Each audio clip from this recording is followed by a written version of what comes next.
Volvemos otra vez a nuestro escenario de trabajo, que es el curso, y en esta ocasión vamos a hablar de lo que como actividad podemos identificar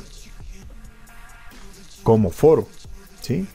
Un foro, en términos ya técnicos y obviamente dentro de la dinámica de escenarios virtuales de comunicación, el foro no es otra cosa más que precisamente es un escenario, ¿cierto? Dentro del cual se suscriben unos usuarios como participantes y a partir de elementos comunes, por ejemplo, una pregunta, un tema, un interés, eh, hacen o desarrollan unas discusiones que para estos participantes como comunidad eh, les permite desarrollar conocimientos nuevos. En este caso, hablando ya en el entorno Moodle, específicamente nosotros hablamos de lo que son los tipos de foro que tenemos, ¿cierto?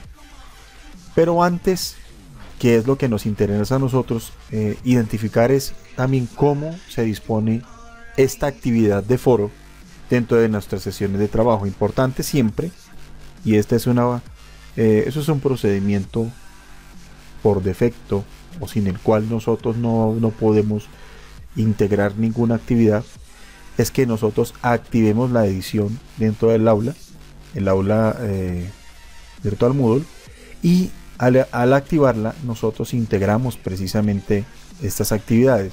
Por ejemplo, en cada caso, aquí está dispuesto como una vista parrilla.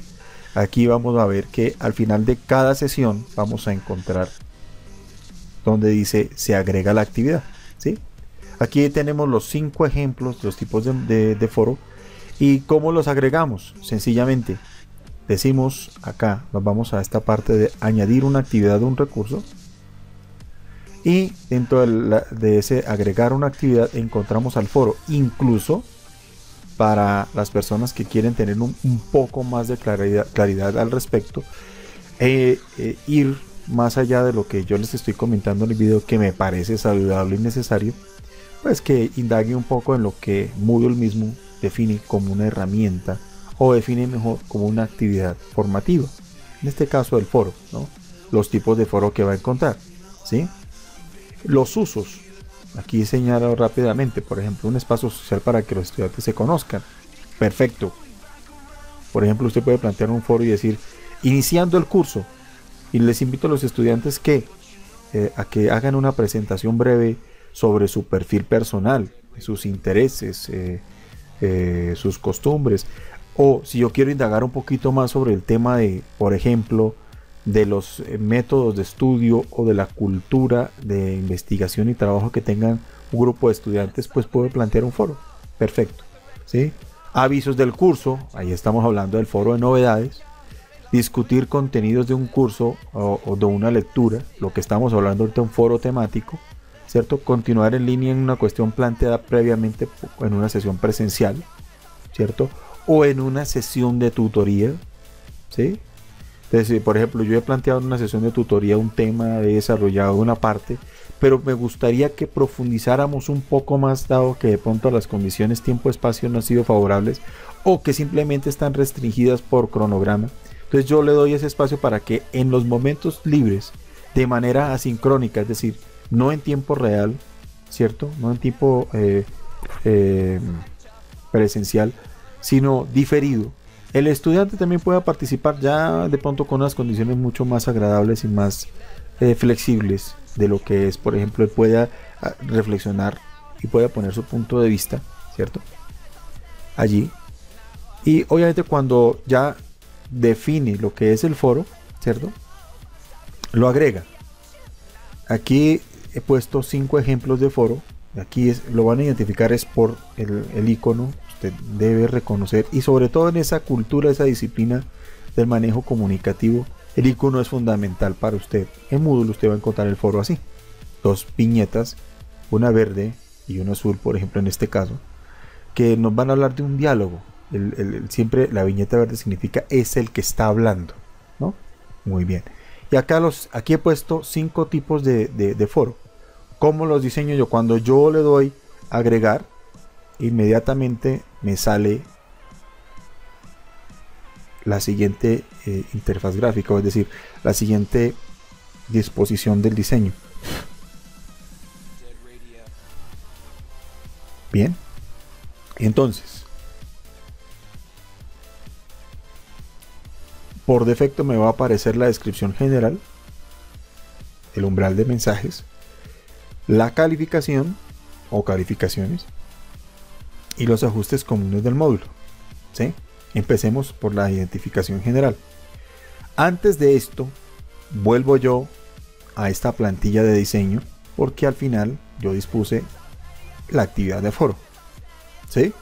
Como lo recuerdan, en este diseño es fundamental que usted, antes de meterse a trabajar con esta estructura que les estoy mostrando, que tenga en cuenta este diseño previo, ¿sí? Puede utilizar esta plantilla perfectamente y como les he dicho, ¿cierto? Un foro funciona así, ¿no? Tiene una consigna, la descripción de lo que va a hacer ese foro, tiene una pregunta o asunto. Usualmente trabajamos desde una pregunta generadora de conocimiento o de discusión, o un asunto, como les decía yo, el asunto puede ser el que se presenten como estudiantes, o la pregunta es sobre un tema específico, unos criterios de valoración que deben estar acompañando esa consigna, y esta escala de valoración sí la va a dejar sugerida, pero dónde la va a encontrar ya les voy a decir cómo. Muy bien, entonces encontramos el icono, que es la imagen que ustedes les estoy diciendo yo que apliquen acá, ¿cierto? El icono, encontramos las instrucciones, la consigna, los criterios de valoración, es decir, qué vamos a tener en cuenta en esa discusión, en ese foro, y la escala de valoración, dependiendo también para qué se diseñe el foro, ¿sí? El título del foro, fundamental, ¿cierto? Muy bien, entonces nos va a pedir en las generalidades, nos va a pedir, por ejemplo, bueno, es importante que usted se informe de para qué tipo de foro encuentra usted. En esta versión del módulo encuentra 5 tipos de foro, ¿sí?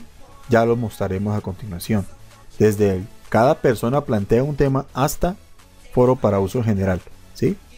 Ya lo veremos a continuación, ¿vale? Muy bien. Y dice, bueno, modalidad de suscripción. Si es para evaluar un tema específico que usted lo va a plantear como una actividad de evaluación, debe ser una suscripción forzosa, ¿sí? Si es para discusión abierta, simplemente lo puede poner como una suscripción opcional. Yo me integro al foro si quiero, si no quiero, bueno, al que se integre pues se le evalúa. En varios casos, en algunos casos, los estudiantes quieren añadir archivos.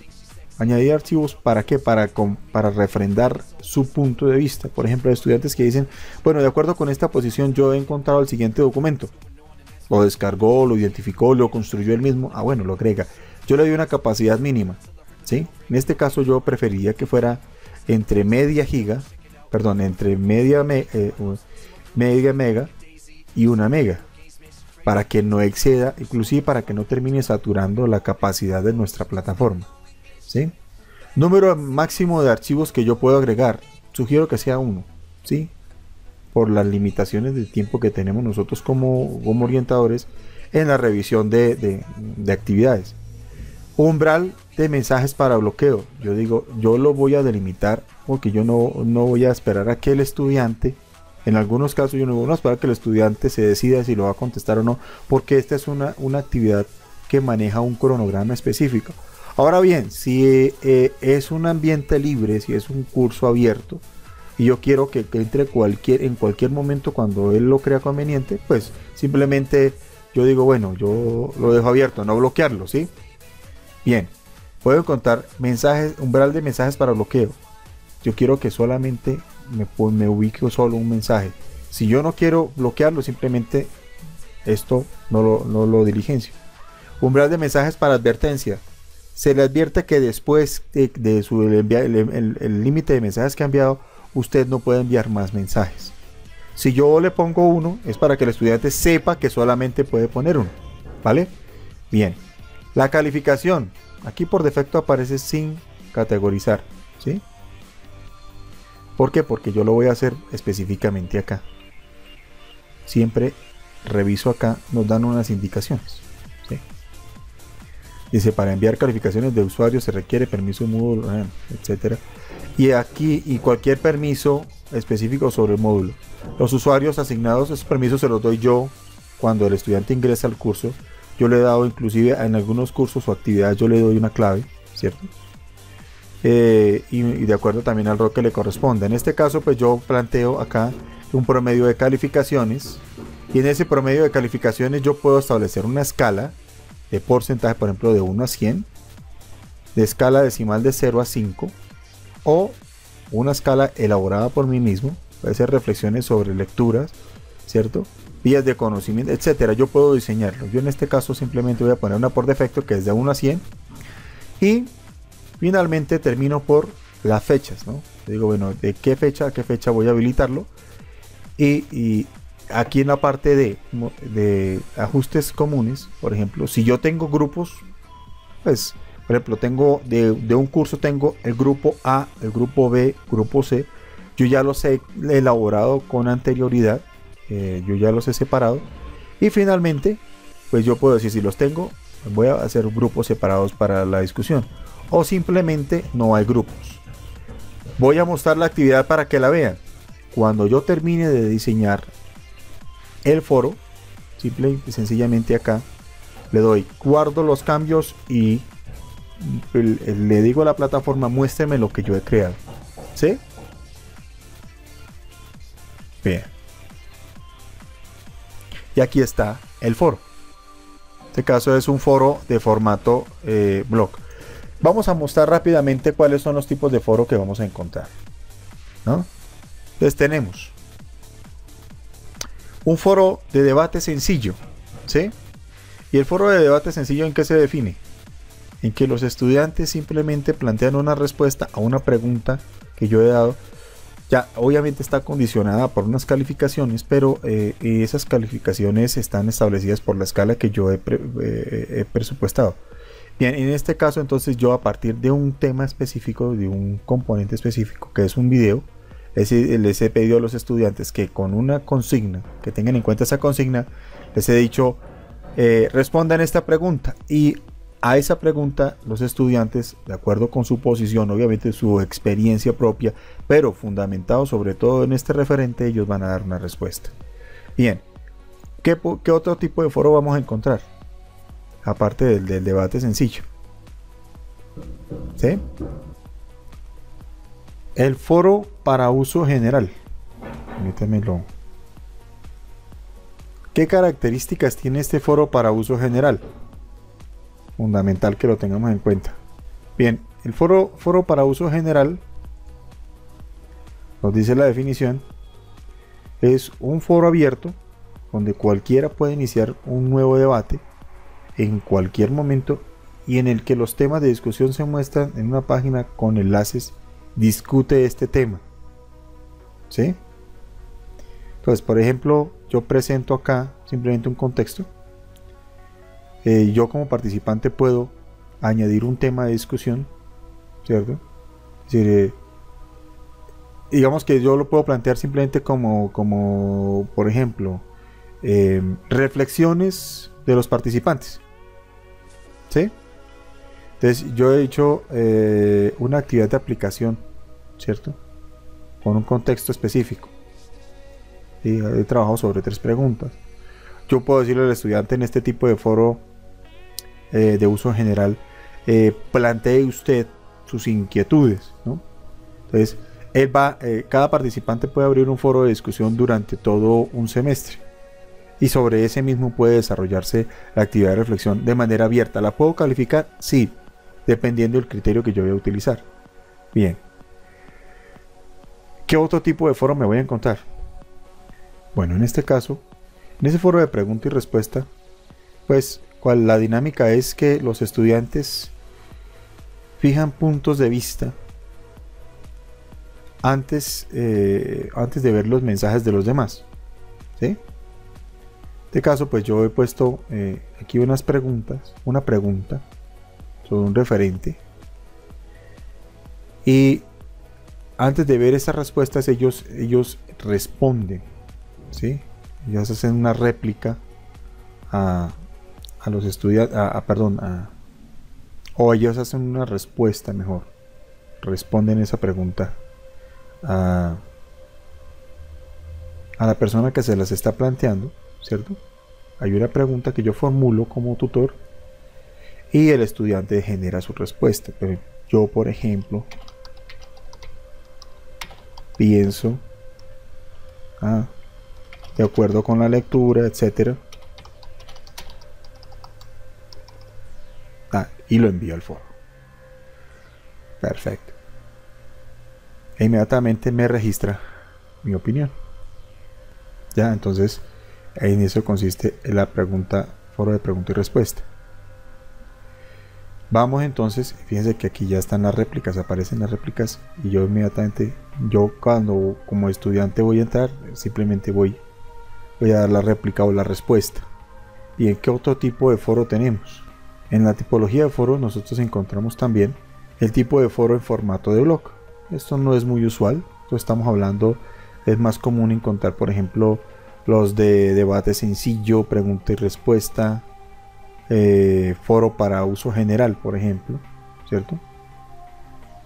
En este caso, pues el foro en formato de blog nos da también para agregar nuevos temas, ¿no? Dar respuestas, añado un tema. O sea que en los blogs, por ejemplo, el participante puede perfectamente proponer o responder a un tema que se ha propuesto como un fondo, como un referente de discusión, ¿cierto?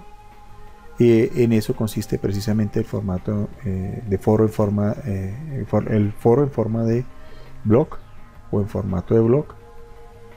Y bueno, esto es en esencia la manera en que nosotros encontramos los tipos de foro. Como lo hemos dicho, ya desde el formato de foro para uso general, foro abierto, ¿cierto? Formato de foro de debate sencillo en el que todos responden de acuerdo a un interés específico, formato de foro de pregunta y respuesta. Como lo hemos dicho, hay un planteamiento inicial de una pregunta que se responde de acuerdo también a la visión, a la interpretación de los participantes, y el formato en foro el foro en formato de blog. Entonces, estas son las maneras en que podemos encontrar los foros para que los trabajemos como actividades comunicativas y de desarrollo de competencias comunicativas, incluso dentro de nuestros escenarios de formación.